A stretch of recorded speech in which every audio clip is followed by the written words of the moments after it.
말씀 들으면서 선생님 보니까 티도 좀 특이하고 팔찌도 좀 특이해요.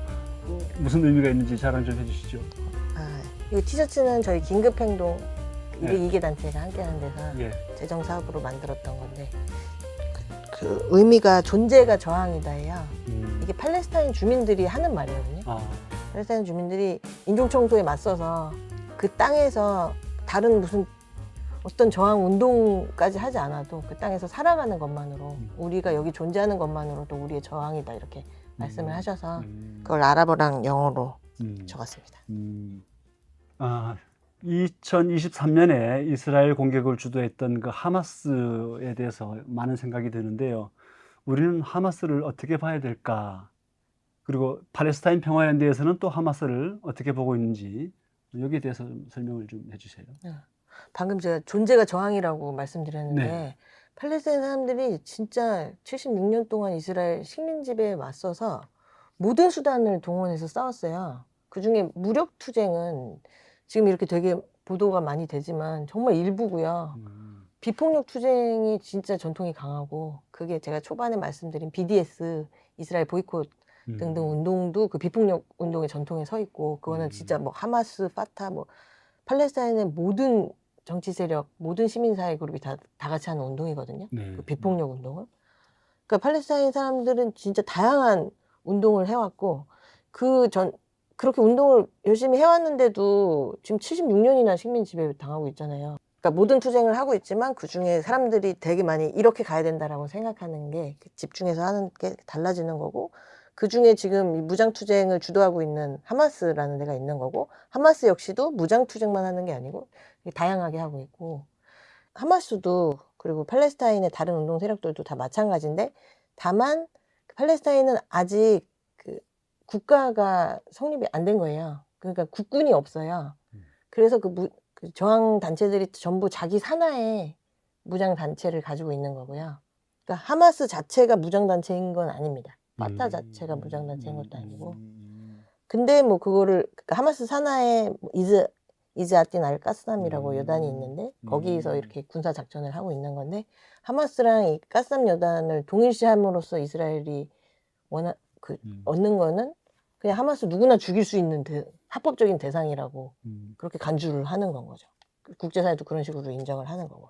근데 그런 게 아니고 그리고 하마스가 그래서 정부를 꾸려서 그 정권을 가지고 되게 오랫동안 팔레스타인 정부로 기능을 하기도 했고요. 일단 10월 7일 이후에 이스라엘이 가자 주민 집단 학살을 시작한 뒤에 팔레스타인 사람들이 이 집단 학살에 대해서 가장 많이 그리고 가장 처음 듣는 질문이 당신은 하마스를 규탄하냐였거든요. 그러니까 그냥 자기가 뭐 파타든 예. 그냥 주민이든 인권운동가든 변호사든 모든 사람에게 서양 언론이 인터뷰할 때 처음으로 하마스를 규탄할 것을 요구하면서 시작을 했어요. 근데 심지어 그 파타 같은 데는 진짜 막 하마스랑 막 쿠데타도 일으키고 하마스랑 거의 내전에 가깝게 서로 죽이기도 하고 그랬는데도 하마스 규탄하는 걸 거부했어요. 어떻게 생각하면 파타가 하마스 규탄하고 자기네가 그 정치 권력 다 가져오는 게 유리할 수도 있는데도 그게 아니고 규탄을 안 할 수밖에 없느냐, 그 프레임을 거부할 수밖에 없느냐, 그 프레임이 규탄해서 하마스로부터 자신들을 그 분리시키라는 요구가 하마스는 악마고 그리고 하마스 지지하는 사람들도 악마고 관계된 사람들 다 뭐 거의 그 나치에 비교하죠. 이스라엘과 서방에서는 나치고 합법적으로 죽일 수 있는 대상이다. 이렇게 집단 학살을 위한 논리를 만드는 거기 때문에 그래서 하마스랑 정치적으로 완전 대척하는 그룹들조차도 그리고 엄청 비판적인 사람들조차도 지금 하마스 규탄하고 그런 게 절대 쟁점이 될 수 없다고 얘기를 했거든요. 사실 연대자들도 마찬가지고 팔레스타인 안에 있는 활동가들도 마찬가지고 하마스에 대해서 당연히 문제의식들이 있어요.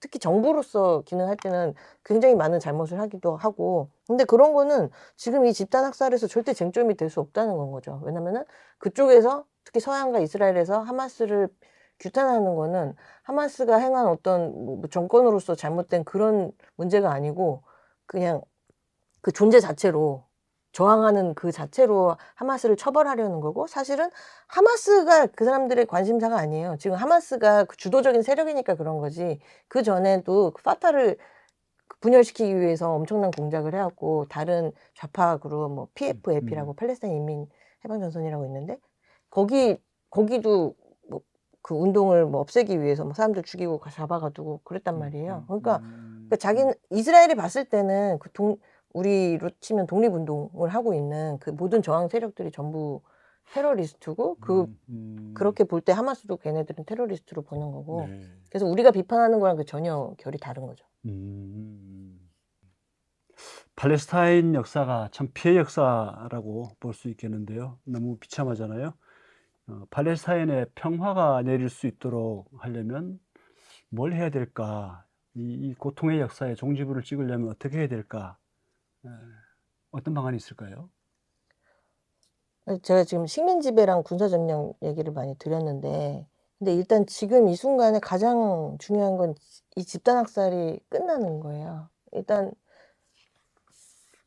그 식민 지배에 저항할 수 있는 사람들 그리고 뭐 하마스의 어떤 그 국내 정치에서 잘못하고 있는 것들을 비판할 수 있는 사람들이 물리적으로 사라지고 있습니다. 지구상에서.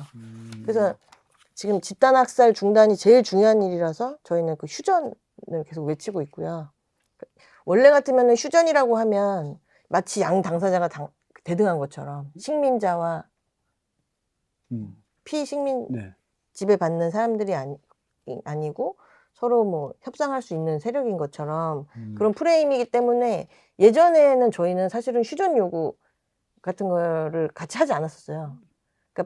그러니까 이스라엘이 그 주기적으로 가자 지구 학살을 했다고 했잖아요. 그때마다 저희의 요구사항이 그 휴전이 1번이 아니었거든요. 근데 지금은 휴전이 1번입니다. 이거는 양 당사자가 대등해서가 아니고 가자 주민 집단 학살을 멈출 수 있는 가장 즉각적이고 직접적인 방법이기 때문에 휴전이 가장 지금 너무 급한 문제고요.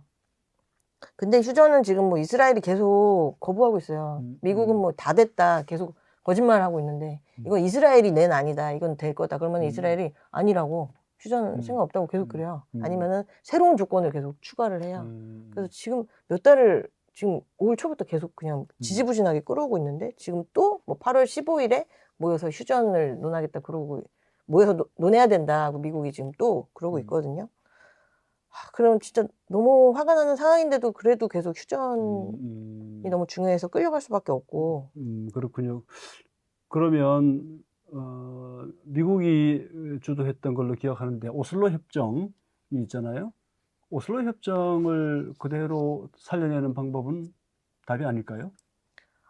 아, 네. 답이 아니고요. 설명해 주세요. 제가 방금 그 휴전 예. 가자 집단 학살 네. 중단이 제일 중요하다고 했는데 사실은 그러니까 그게 지금 너무 급한 일이어서 네. 사실 저는 지금 뭐 팔레스타인이 앞으로 어떻게 돼야 되느냐 그런 얘기를 할 때는 아니라고 개인적으로 생각을 하거든요. 근데 그럼에도 여전히 그냥 뭐 휴전만 되면 그럼 모든 게 끝나는 거냐 당연히 그건 아니니까 그럼 휴전이 되고 그 식민 지배가 완전히 끝나려면 어떻게 돼야 되느냐 그런 것들을 많이들 궁금해 하시는데 방금 물어보신 그 오슬로 협정이 바로 아까 자치정부라는 그 소환지구의 뭐 40% 정도의 땅을 팔레스타인 사람들이 직접 한번 통치해 볼 수 있게 하는 그런 그 제한된 통치 권력을 준 소위 말하는 평화 협정이었거든요. 그래서 그 오슬로 협정에 따라서 자치정부를 잘 운영하면 팔레스타인의 독립국가 세워주고 그래서 원래 팔레스타인 땅이지만 그 위에 이스라엘이라는 국가랑 22%의 땅에 팔레스타인이라는 독립국가도 세우게 해주겠다. 그게 오슬로 협정이에요. 그래서 네. 아까 예. 보여드린 지도에서 세 번째 지도 이스라엘이 군사 점령한 현대 지금 점령지 팔레스타인이라고 불리는 그 22%의 땅에 팔레스타인 미래 독립국가를 세워주겠다. 이게 지금 미국과 유럽 그리고 뭐 UN 국제사회의 네. 아닙니다. 그게 오슬로 협정에 기반한 거고 그게 이국가 아니라고 불리는 거거든요. 근데 그 오슬로 협정이 그 오슬로 협정을 통해서 팔레스타인 측에 부과된 가장 큰 임무가 그동안은 그러니까 이스라엘의 안보를 지키는 거였어요. 그러니까 이스라엘 안보가 무슨 뜻이냐면 그동안은 이스라엘에 맞선 해방운동가들 이스라엘 입장에서는 해방운동, 저항운동 그런 게 아까 다 테러라 그랬잖아요. 그 사람들을 못하게 하는 게 자기네 안보를 지키는 건데 그거를 팔레스타인 정치 세력이 다른 해방운동 세력을 탄압해서 이스라엘의 맞서서 못 싸우게 하면 그걸 입증하면 독립국가를 세워주겠다는 거란 말이에요. 그러니까 그 자체가 사실 말이 안 되죠. 근데 그거를 되게 뭐 순진하고 낙관적인 기대로 팔레스타인 사람 정치 지도부가 파타가 받았고 그 안을 그거에 따라서 자치정부를 구성해서 실제로 제일 열심히 한 게 이스라엘과의 안보 공조예요. 그러니까 원래는 이스라엘이 잡아가두고 죽이던 사람들을 네. 자치정부가 그러고 있는 거죠. 그래서 팔레스타인 사람들이 그거에 대한 실망감이 진짜 엄청 커요. 분노가.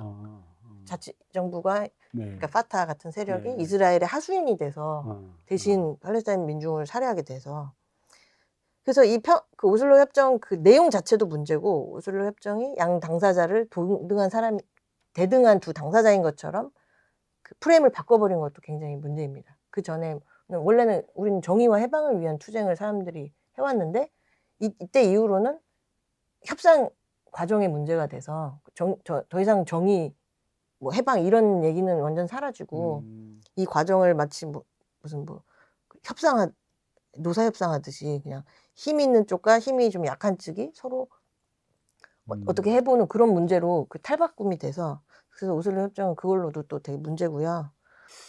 그 팔레스타인 사람들이 스스로 그네들의 운명을 결정할 수 있을까요? 아니면 미국이나 서방이 개입해서 어떤 형태로 틀을 짜주면 그 틀대로 가는 게 답이 나올까요?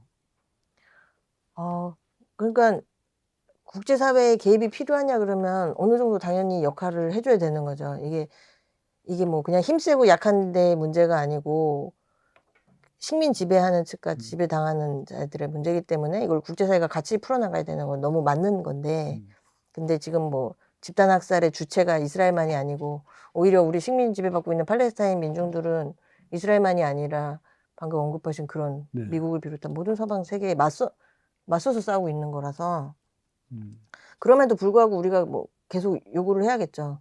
특히 유엔을 통해서 정의롭게 문제를 팔레스타인이 해방될 수 있게 하라고. 네.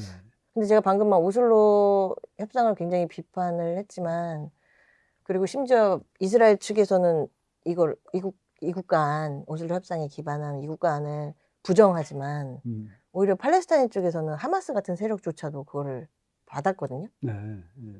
그러니까 이스라엘은 뭐 작년 9월에 이스라엘 네타냐후 총리가 유엔 총회에 신중동 지도라고 새로운 지도라고 들고 나와서 팔레스타인 완전 지워버리고 이스라엘만 있는 지도를 이렇게 막 보여주면서 발표한 적이 있어요. 그래요? 네, 그러니까 10월 7일 공격하기 거의 뭐 2주 전쯤인데 그러니까 이스라엘에서는 되게 선명하게 그 팔레스타인 사람들 인종 청소시키고 이스라엘만 네. 오직 유대 국가만 남기겠다는 시온주의 아이디어가 지금 뭐 사회의 디폴트가 됐는데 근데 팔레스타인 측에서는 오히려 하마스 같은 원래는 이 땅 전체가 팔레스타인이니까 팔레스타인 전체가 해방돼야 된다고 주장하던 가장 급진적인 세력조차도 그 쪼그라든 22% 땅 위에다 그냥 팔레스타인 독립국가를 만들겠다 그러고 있거든요.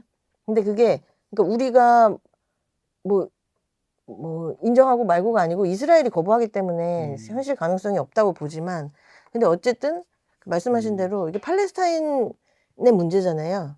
그 팔레스타인이 어떻게 될지는 그러니까 제가 뭐 개인적으로 오슬로 협정을 비판한 게 아니고 이것도 물론 팔레스타인 사람들이 비판하는 내용이지만 근데 팔레스타인의 미래가 어떻게 될지는 온전히 팔레스타인 사람들이 결정해야 되는 건 거죠. 하마스를 비롯해서 또 거기에 또 비판적인 모든 사람들이. 네. 근데 지금은 자기네들의 미래를 스스로 결정하고 집행할 조건이 전혀 없어요.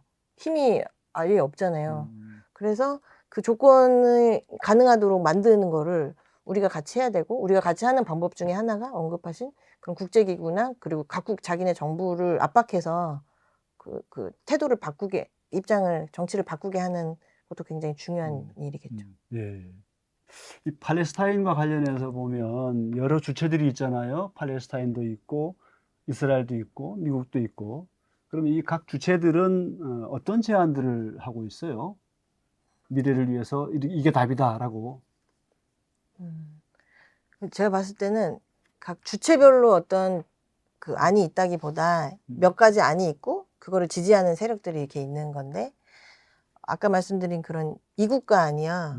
이국가 안을 지지하는 게 그러니까 원래로 따지면은 다수인 거죠. 뭔가 이스라엘 내에서도 좀 진보적이다 그런 사람들은 팔레스타인 군사점령 그만두고 팔레스타인 독립국가 세우게 해야 된다. 원래는 뭐 이런 입장들이 이 국가 아니라는 게 이스라엘, 팔레스타인 두 국가를 의미하는 거죠. 네네. 네. 그래서 팔레스타인 군사점령 그만둬서 음. 그 국가 독립국가 세우게 해줘야 된다. 그렇게 해서 이스라엘과 팔레스타인이라는 분리된 두 개의 국가가 존재해야 된다. 이 아이디어가 사실 뭐 기존에는 가장 대중적이었던 건데 그래서 이스라엘 내에 있는 뭐 좌파 그런 분들도 이걸 기본적으로 다 이거를 지지를 하고요. 근데 이게 아까도 말했듯이 오히려 이스라엘 내에서 그런 네타냐후 중심으로 그 주류 정치가 이걸 오히려 부정하고 있거든요. 근데 그러니까 그들이 원하는 건 아예 인종 청소한 그냥 이스라엘이라는 유대 국가 하나만 있는 거. 네. 그래서 가장 그게 지금은 이스라엘 사회에 되게 그 주류적인 생각인데 주류 이제 뭐 퍼센트는 정확히 모르겠는데 예전보다는 훨씬 더 일반적으로 된 생각인데 그거를 뭐 대이스라엘이라고 뭐 붙일 수 있을 것 같아요. 근데 이거는 이스라엘의 뭐 우익 대중들만 생각하는 게 아니고 미국에서 그 민주당 쪽 정부가 오슬로 협정을 두 국가 안에 미는 거고 그거랑 달리 뭐 특히 미국의 그 에반젤리스트들 그 기독교 복음주의자들이 되게 전폭적으로 유대 국가만 있는 거를 지원하고 있기 때문에 그래서 그 생각을 지지하는 그런 구구들이 있고 다른 한편으로 이 유대 국가도 뭐 한 개 국가잖아요. 자기네만 있는. 근데 그거랑 전혀 다른 결에서 아랍 국가, 이스라엘 국가, 뭐 팔레스타인 국가 그런 게 아니고 그냥 이 원래 역사적인 팔레스타인 땅에 원래 그랬듯이 여기 사는 모든 사람이 인종, 뭐 민족, 뭐 종교 이런 거랑 에 따른 차별 아무것도 없이 다 같이 평등하게 사는 그런 한 개 국가만 있어도 된다. 이 아이디어를 사실 팔레스타인이나 이스라엘도 가장 급진적인 사람들은 그 아이디어를 냈었고 처음에 이 한 개 국가에서 우리가 같이 살 수 있다는 아이디어가 나왔을 때는 이 얘기 옛날부터 나왔지만 한 2005년 정도에 다시 좀 구체적으로 나왔거든요. 그 얘기 나왔을 때는 그 민중들이 되게 반신반의하는 사람들이 많았는데 이거 같이 살 수 있겠냐. 근데 나중에는 그게 점점 힘을 되게 많이 얻어갔었어요. 그러니까 요르단 강부터 저희가 항상 외치는 구호가 지중해까지 팔레스타인 땅을 부르는 말인데 네. 그러니까 이 한 개 국가여야 된다는 게 중요한 거는 지금 팔레스타인 난민들이 이스라엘이 건국한 뒤로 지금 난민이 최소 600만 명이 이스라엘한테 원래 고향으로 돌아갈 권리를 부정당한 채로 살고 있는데 두 개 국가라고 하면 두 개 국가를 인정한다는 거는 난민이 귀환하는 거를 금지하는 거예요. 원래 지금 현대 이스라엘이 된 땅으로 돌아가는 거를. 근데 이게 한 개 국가면 그냥 평등하게 모두가 살 거니까 예전에 원래 살던 사람도 돌아와서 살 수가 있는 건 거죠. 그래서 이 아이디어가 좌파 중에서 급진적인 진보적인 분들한테 지지를 많이 받았었고 사실 지금 오히려 답이 정말 없거든요. 이 국가는 그렇게 보수적인 아닌데도 난민 귀환까지 포기하는 아닌데도 이스라엘의 정치가들 힘 있는 사람들이 절대 받지 않기 때문에 그래서 뭐 민중들이 힘을 합쳐서 완전 다른 세상을 만들자라는 아이디어가 있고 그 완전 다른 세상이라는 거는 지금의 이스라엘이라는 국가는 해체되어야 된다. 그런 거는 기본적으로 공감을 하고 그럼 어떤 다른 세상이 돼야 되느냐 이거에 대해서는 조금 상이 다를 수 있을 것 같아요.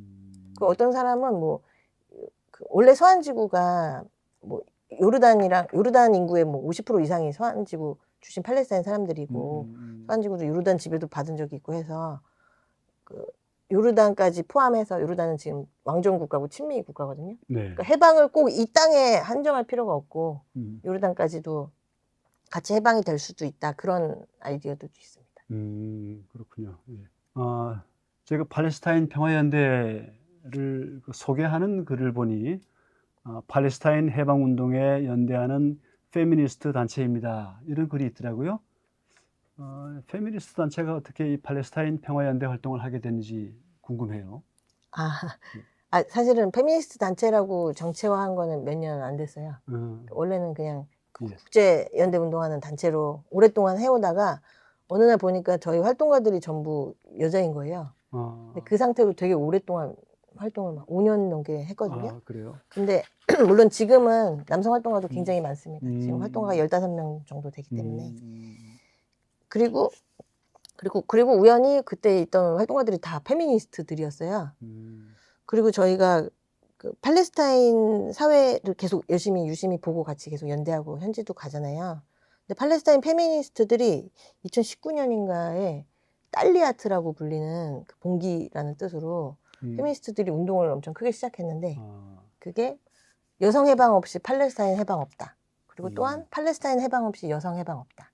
이런 그 슬로건을 들고 운동이 되게 크게 있었거든요. 예. 그거는 현지에 있는 팔레스타인 페미니스트들만이 아니고 디아스포라, 그 난민 해외에 있는 분들까지 다 같이, 그리고 이스라엘 안에 있는 사는 그 팔레스타인 시민권자 20% 그분들 중에 페미니스트들이 이렇게 다 같이 정말 그냥 팔레스타인 페미니스트라고 부를 수 있는 그 세력이 같이 한 운동이었는데, 그 이스라엘이 막 팔레스타인이 특히 뭐 여성 인권도 안 좋고 뭐 퀴어 인권도 안 좋고 그러면서 얘네들은 미개해서 우리가 지배하고 우리가 교화해야 되는 대상이다, 이런 프로파간다가 엄청 강해요. 그래서 이스라엘의 페미니스트들은 오히려 그 페미니즘적인 시각에서 이걸 보지 않고 그 이스라엘의 선동, 국가적인 선동이랑 같이 궤를 같이 하면서 팔레스타인 사회를 굉장히 미개하게 묘사하고 팔레스타인 여성들을 우리가 구해줘야 된다고 하거든요. 근데 거기에 대해서 이 팔레스타인 페미니스트들이 되게 적극적으로 거부하고 이스라엘 페미니스트들의 그런 가장된 연대를 거부하겠다고 뭐 그런 말씀들을 하셨었어요. 근데 팔레스타인 사회가 뭐 당연히 가부장적이에요. 그거는 팔레스타인 페미니스트들이 네. 하는 말이고 그래서 네. 계속 싸우고 있는 거고. 근데 그 가부장적이라는 거는 어느 사회나 사실 가부장적이지 않은 사회가 없잖아요. 어느 사회에 사는 여성들이든 페미니스트들이든 가지고 있는 숙제들이 있는데 양상이 되게 다르게 나타날 뿐인 거죠. 그래서 팔레스타인이 가부장적이지만 뭐 다른 사회에 비해서 훨씬 더 비교도 할 수 없을 만큼 가부장적이냐, 그렇게 말할 수는 없는 건 거죠. 그래서 뭐 예를 들어서 한국에는 불법 촬영 이런 거 있지만 팔레스타인에서는 상상도 할 수 없는 문제거든요. 그리고 뭐 한국처럼 막 성매매가 막 되게 일반화돼 있고 그렇지도 않아요. 그러니까 여성들이 가지고 있는 여성들이 처한 조건들이 되게 구체적인 양상이 다를 뿐이다. 그래서 우리가 더 여러 가지로 뭐 가부장에 맞선 투쟁, 점령에 맞선 투쟁 이런 거에 대해서 연결돼 있는 거고요. 그래서 팔레스타인 페미니스트들의 그 운동을 보면서도 저희가 영감을 되게 많이 받았고, 또 그때 한국 사회가 특히 그 뭐 페미니스트들에 대한 백래시가 너무 심해가지고 우리 단체가 무슨 페미니즘의 어떤 구체적인 의제들로 활동하는 데는 아니더라도 그런 그 페미니즘을 한국 사회에서 사수하기 위해서 네. 뭐 많은 데들이 이렇게 페미니스트라고 선언을 해야 되겠다, 그런 생각이 들어가지고 그리고 마지막으로 저희가 항상 저희는 팔레스타인 민중의 시각으로 이 문제를 보려고 노력을 하는데 네. 그때 그러면 우리가 말하는 민중이 누구냐, 그런 얘기를 했을 때 그게 우리는 팔레스타인 페미니스트들의 시각으로 이걸 봐야 된다, 이런 얘기들을 한 끝에 팔레스타인 단체, 아니 페미니스트 단체라고 저희 스스로를 정체화하게 됐습니다. 이 영상이 나갈 때쯤 아마 9월 5일쯤 될 텐데, 그 무렵에 되면 이제 한국과 팔레스타인의 축구 경기가 있어요. 2026 북중미 월드컵 아시아 최종 예선이 있는데 서울 월드컵 경기장에서 펼쳐진다고 합니다. 팔레스타인 선수들한테 전하는 응원 메시지와 더불어 오늘 같이 이야기를 나눈 소감을 좀 말씀해 주시죠. 네. 저희 9월 5일에 그 역사상 최초로 팔레스타인 축구 대표팀이 한국에 와서 한국 국가대표팀이랑 경기를 하는데요. 지금 사실 집단학살 때문에, 집단학살이 지금 시간이 갈수록 정말 그 피해가 상상을 초월하게 심각한 상황이어서 어떻게 보면은 그 집단학살을 막는 데만 뭐 힘을 막 정말 모든 힘을 쏟아부어도 모자랄 정도인데, 그렇지만 뭐 그러면은 팔레스타인 사람들이 일상이 전혀 없느냐 하면은 그건 또 아니란 말이에요. 그리고 또 팔레스타인에서 축구가 제일 인기 있는 스포츠예요.